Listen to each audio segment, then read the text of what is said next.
नमस्कार। प्रादेशिक समाचार के साथ मैं नीलम कुमार। पहले मुख्य समाचार। नवनिर्वाचित राष्ट्रपति द्रौपदी मुर्मू सोमवार को भारत के 15वें राष्ट्रपति के रूप में शपथ लेंगी। निवर्तमान राष्ट्रपति रामनाथ कोविंद को आज शाम संसद के केंद्रीय कक्ष में विदाई दी जाएगी। मुख्यमंत्री हेमंत सोरेन आज नई दिल्ली में झारखंड पर्यटन नीति 2021 का शुभारंभ करेंगे। कृषि मंत्री बादल पत्रलेख ने कहा, पलामू प्रमंडल सहित राज्य में सुखाड़ की स्थिति से निपटने के लिए सरकार ने तैयारी शुरू कर दी है। महिला और बाल विकास मंत्रालय ने नारी शक्ति पुरस्कार 2022 के लिए awards.gov.in पर 31 अक्टूबर तक आवेदन आमंत्रित किए हैं। आज राष्ट्रीय प्रसारण दिवस है। आकाशवाणी समाचार के प्रधान महानिदेशक एन वेणुधर रेड्डी ने कहा, आकाशवाणी की पहुंच अतुलनीय है, श्रोताओं से प्रतिक्रिया देने का अनुरोध किया। और अब समाचार विस्तार से। नवनिर्वाचित राष्ट्रपति द्रौपदी मुर्मू का शपथ ग्रहण समारोह सोमवार को संसद के केंद्रीय कक्ष में आयोजित किया जाएगा। वे भारत के 15वें राष्ट्रपति के रूप में शपथ लेंगी। श्रीमती मुर्मू देश के शीर्ष संवैधानिक पद को धारण करने वाली पहली जनजातीय महिला होंगी। श्रीमती द्रौपदी मुर्मू विपक्ष के उम्मीदवार यशवंत सिन्हा को हराकर एनडीए के उम्मीदवार के रूप में राष्ट्रपति चुनी गई हैं।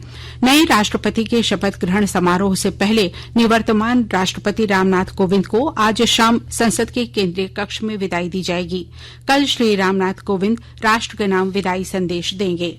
केंद्रीय माध्यमिक शिक्षा बोर्ड की 12वीं कक्षा की परीक्षा में कुल 92.71% विद्यार्थी उत्तीर्ण हुए हैं।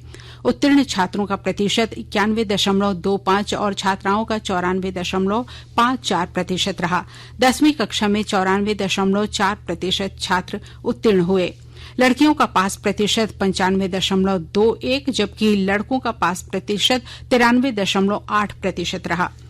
प्रधानमंत्री नरेंद्र मोदी ने परीक्षा उत्तीर्ण करने वाले सभी विद्यार्थियों को बधाई दी है। अपने संदेश में प्रधानमंत्री ने सभी के सफल भविष्य और बेहतर शैक्षणिक यात्रा की कामना करते हुए विश्वास व्यक्त किया कि सभी युवा विद्यार्थी आने वाले समय में सफलता के नए कीर्तिमान बनाएंगे। सीबीएसई में शीर्ष स्थान प्राप्त करने वाले 10वीं और 12वीं के विद्यार्थियों ने अपने माता पिता और अध्यापकों को धन्यवाद दिया। मुख्यमंत्री हेमंत सोरेन आज नई दिल्ली में झारखंड पर्यटन नीति 2021 का शुभारंभ करेंगे। इसकी मेजबानी राज्य के पर्यटन, कला, संस्कृति, खेल और युवा मामले विभाग तथा federation of Indian chambers of commerce and industry करेगी।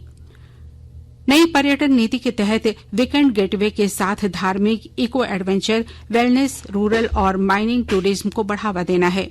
नई पर्यटन नीति का उद्देश्य स्थानीय लोगों को रोजगार देना है। पर्यटन नीति में पारसनाथ, मधुबन और इटखोरी को धार्मिक तीर्थ स्थल के रूप में विकसित करने पर जोर है। केंद्रीय संस्कृति और सूचना तथा प्रसारण मंत्रालय की ओर से 22 जुलाई से हर घर तिरंगा कार्यक्रम शुरू किया जा रहा है। आजादी का अमृत महोत्सव के तहत देशवासियों में देशभक्ति की भावना जागृत करने और राष्ट्रीय ध्वज को सम्मान प्रदान करने के उद्देश्य से यह कार्यक्रम शुरू किया जा रहा है। अब हर घर की छत पर शान से फहरेगा तिरंगा, गुनगुनाए जाएंगे नव विकास के गीत। आन बान शान का प्रतीक राष्ट्र ध्वज तिरंगा। आइए आजादी के अमृत महोत्सव के पावन अवसर पर इस स्वाधीनता दिवस हर घर फहराते हैं तिरंगा और लेते हैं भव्य और सशक्त भारत के निर्माण का संकल्प। आइए हर घर फहराएं तिरंगा। प्रधानमंत्री नरेंद्र मोदी ने लोगों से हर घर तिरंगा अभियान को मजबूती देने का आह्वान किया है। इस वर्ष देश के आजादी के अमृत महोत्सव के अंतर्गत श्री मोदी ने लोगों से 13 से 15 अगस्त के बीच अपने घरों में तिरंगा फहराने को कहा है। प्रधानमंत्री ने कहा कि इससे राष्ट्रीय ध्वज के प्रति लोगों की भावनाएं और मजबूत होंगी। श्री मोदी ने ट्विटर पर इतिहास के कुछ महत्वपूर्ण तथ्यों को साझा किया। इसमें तिरंगे से जुड़ी समिति का विवरण और पंडित नेहरू द्वारा पहले तिरंगे को फहराए जाने की जानकारी शामिल है। उन्होंने देश के स्वतंत्रता आंदोलन के दौरान उन लोगों के अदम्य साहस और प्रयासों को भी याद किया जिन्होंने स्वतंत्र भारत में झंडा फहराने का स्वप्न देखा था। प्रधानमंत्री ने कहा कि सरकार उनके सपनों के भारत के निर्माण के लिए प्रतिबद्ध है। रेल मंत्री अश्विनी वैष्णव ने बताया है कि अग्निपथ योजना के खिलाफ आंदोलन के दौरान 259 करोड़ रुपए की परिसंपत्तियों को नुकसान पहुंचा। राज्यसभा को एक लिखित पत्र में यह जानकारी दी गई। श्री वैष्णव ने कहा कि आंदोलन के कारण सार्वजनिक व्यवस्था को देखते हुए रेल सेवाओं में व्यवधान की वजह से यात्रियों को रिफंड की गई राशि का अलग रिकॉर्ड नहीं रखा गया है, लेकिन उन्होंने कहा कि 14 से 30 जून की अवधि में रेलगाड़ियां रद्द होने की वजह से 103 करोड़ रुपए रिफंड किए गए। आकाशवाणी के ताजा तरीन समाचारों के लिए आप हमारी वेबसाइट newsonair.com पर लॉग ऑन कर सकते हैं। ताजा समाचार Twitter handle @AIR news alerts और Facebook page All India Radio news पर भी उपलब्ध है। आप प्रादेशिक समाचार एकांश के Twitter handle @AIR news _ Ranchi और फेसबुक, इंस्टाग्राम पेज तथा YouTube channel AIR news Ranchi पर भी हमारे बुलेटिन सुन सकते हैं। प्रादेशिक समाचार आप आकाशवाणी रांची से सुन रहे हैं और अब पेश है कोरोना से बचाव के कुछ संदेश।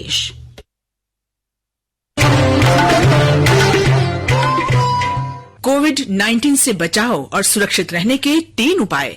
मास्क लगाएं, 2 गज दूरी है जरूरी, सुरक्षित दूरी रखें, हाथ और मुंह साफ रखें।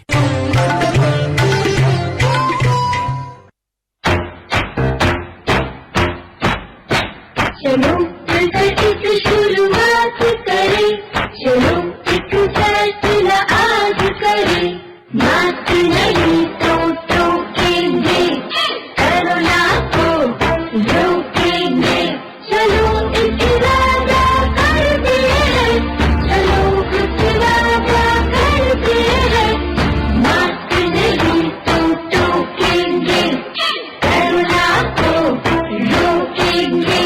भारत सरकार द्वारा जनहित में जारी। प्रादेशिक समाचार में आपका एक बार फिर से स्वागत है। कृषि मंत्री बादल पत्रलेख ने कहा है कि पलामू प्रमंडल सहित राज्य में सुखाड़ की स्थिति से निपटने के लिए सरकार ने तैयारी शुरू कर दी है। कमजोर मानसून को देखते हुए मंत्री बादल पत्रलेख ने कल पलामू प्रमंडल के तीनों जिलों का दौरा किया। उन्होंने फसलों के आच्छादन का आकलन किया तो स्थिति चिंताजनक मिली है।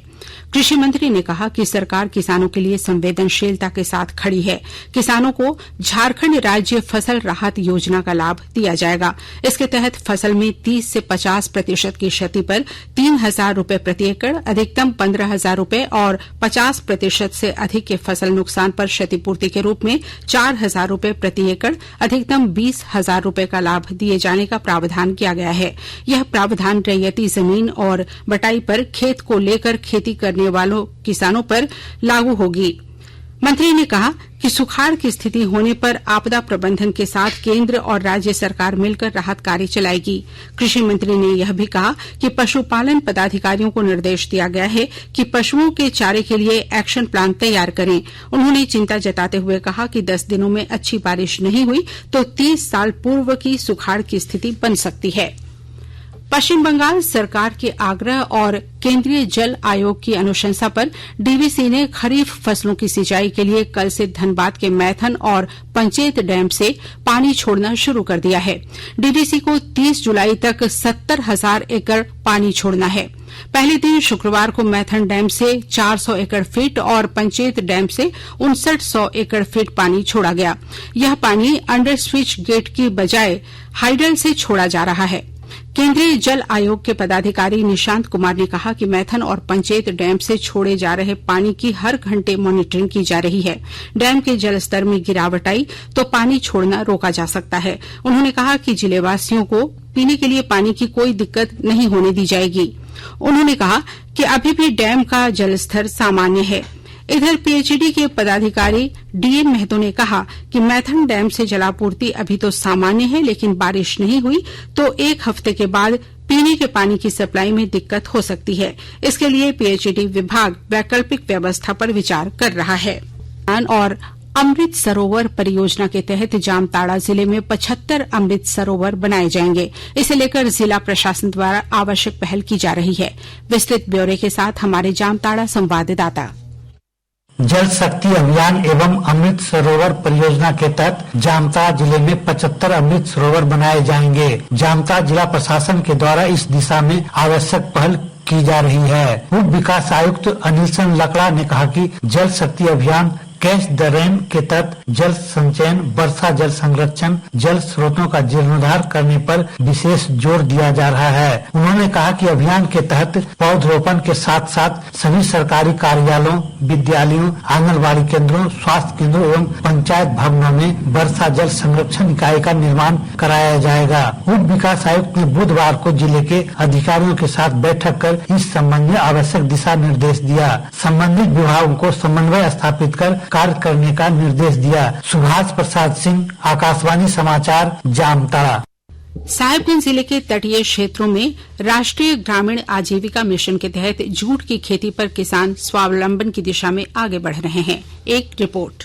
साहिबगंज जिले के उधवा, राजमहल, बड़हरवा इत्यादि गंगा नदी के तटीय क्षेत्रों में लगभग 2000 एकड़ से ज्यादा की जमीन पर किसान जूट यानी पटसन की खेती करते हैं। विगत माह जिले में आहूत दिशा की त्रिमासिक बैठक में इन क्षेत्रों के किसानों को जूट की खेती को बढ़ावा देने और इन्हें राष्ट्रीय जूट बोर्ड से जोड़कर समुचित लाभ उपलब्ध कराने पर जोर दिया गया था, जिसके आलोक में JSLPS ने 550 जूट उत्पादकों को जोड़ा और इन्हें जूट की उन्नत प्रभेद JRO 204 उपलब्ध कराकर खेती कराई। राष्ट्रीय जूट बोर्ड में इनका पंजीयन कर इनके प्रशिक्षण पर भी वार्ता जारी है। कृषि विज्ञान केंद्र के वैज्ञानिक डॉक्टर अमरीश झा के अनुसार साहिबगंज में जूट की खेती की अच्छी संभावनाएं हैं। आज जिस प्रकार से पूरे देश में पॉलीथीन का उत्पादन बंद हो रहा है, जूट और इससे बनने वाले उत्पाद इसका एक अच्छा विकल्प हो सकते हैं। भारत में विश्व का 80% जूट उत्पादन किया जाता है। यह 4 माह में तैयार होने वाले प्रमुख नकदी फसलों में शुमार है। आनंद कुमार ओझा, आकाशवाणी समाचार, साहिबगंज। महिला और बाल विकास मंत्रालय ने नारी शक्ति पुरस्कार 2022 के लिए आवेदन आमंत्रित किए हैं। इसके लिए सिर्फ आधिकारिक वेबसाइट awards.gov.in पर 31 अक्टूबर तक आवेदन स्वीकार किए जाएंगे। ये पुरस्कार अंतर्राष्ट्रीय महिला दिवस के अवसर पर अगले वर्ष 8 मार्च को प्रदान किए जाएंगे। इसमें महिला सशक्तिकरण और कमजोर तथा अधिकारहीन महिलाओं के लिए काम करने वाली महिलाओं को सम्मानित किया जाएगा। पुरस्कार के लिए पात्रता मानदंड, अन्य विवरण और दिशा निर्देश महिला और बाल विकास मंत्रालय की वेबसाइट पर उपलब्ध है। आज राष्ट्रीय प्रसारण दिवस है। आकाशवाणी समाचार के प्रधान महानिदेशक एन वेणुधर रेड्डी ने कहा कि आकाशवाणी की पहुंच अतुलनीय है। उन्होंने श्रोताओं से कार्यक्रमों तक पहुंचने और बेहतर सेवा देने के लिए प्रतिक्रिया देने का अनुरोध किया।